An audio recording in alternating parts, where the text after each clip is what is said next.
This is Jerry Stackhouse, and you're listening to the 3-Point Conversion.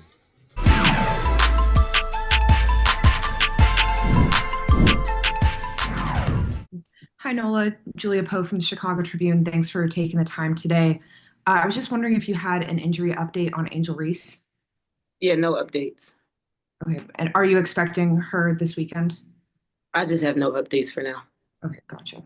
And is there any further information that you can give about last weekend, any of just like what she was experiencing during that game that caused her to leave? Yeah, no updates as of right now. Thank you. Next, we'll go to David. David, you can go ahead. Hi, Coach. How severe is Clockhopper's leg injury? I have no updates on any injuries, guys, unfortunately. Thank you. Anybody have any questions about Sunday's semifinal? Nikias, want to go ahead? Hi, Coach. I hope you're doing well. First and foremost, had a question for you and your growth. What would you say has been your greatest growth area from the beginning of the season until now? Um, hmm, my biggest growth area, I guess when you talk strategy, just getting the feel of 3-on-3, timeouts. I know early I was a little reluctant to use them at times. And then now I feel a little bit more comfortable in having a better feel of when to use timeouts, when to save it, just strategy that way. And then yeah, outside of that, I would just say just getting used to getting my feet wet. First opportunity being a head coach. So there's a ton of just things you don't necessarily anticipate when you spent majority of your time as an assistant that head coaches do have to worry about. So it's been some strategy and some overall just the overall experience and going through the day to day as a head coach. Got you. Thank you. You're welcome. Thank you. I think we have one from Chelsea. Chelsea, you want to go ahead? Hi, thanks, Coach. My question is about just coaching the players in general. If there was anyone that you kind of expected to coach in a certain way, and then maybe they surprised you with, how you've actually coached them throughout the season.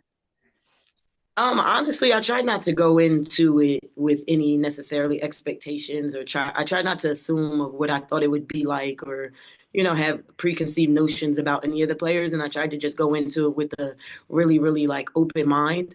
I guess immediately the first thing that comes to mind is Chelsea Gray, right? A player of that caliber. I feel like as a coach, as a young coach, you tend to just, let them just you kind of like rely on their knowledge and their experience, and maybe you have a little bit of like a longer leash or you're more hesitant to coach them at times.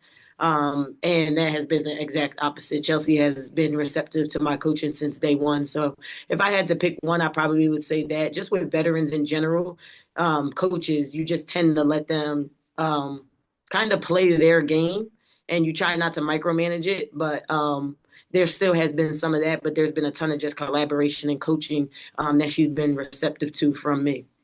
Awesome. Thank you. Thank you. Anybody else? Anything for Coach? Nikias got one more. Yeah, I can go again. Just heading into this matchup with the Laces, what stands out to you on film? What makes them difficult to deal with? I guess not necessarily just on film. They're just really experienced, right? They're a veteran heavy team. So with that comes a lot of knowledge and just understanding of the game. So I would say that as well as just being healthy. They were really hot early to start, and then they dealt with some injuries. So now just kind of anticipating the style of play that they'll play now, being at full strength. They're really AT, really good player. A roster full of really good players, as we know. But AT, really good facilitator, and then just in the 3-on-3 game specifically, really good getting downhill, just rebounding and getting downhill. So trying to contain her as well as just, guard play personnel, have some one-on-one pride to sit down and get stops, and then ultimately try to defend the three-point line because they're really good scoring from beyond the arc. Got you. Thank you. Actually, one quick one for you. Yep. When you're not digging into the film or coaching, how have you been able to wind down during the Unrivaled season?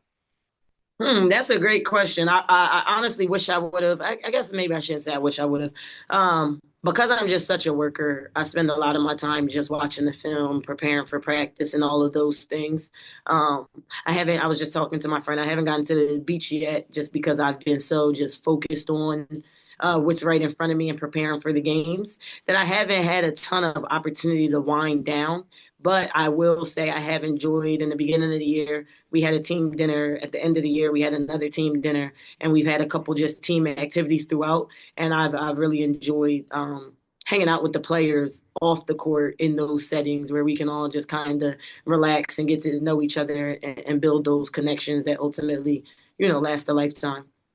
Got you. Thank you. Thank you. All right. Thank you, everybody, for joining us. Coach, thank you so much as well. Yes, thank you.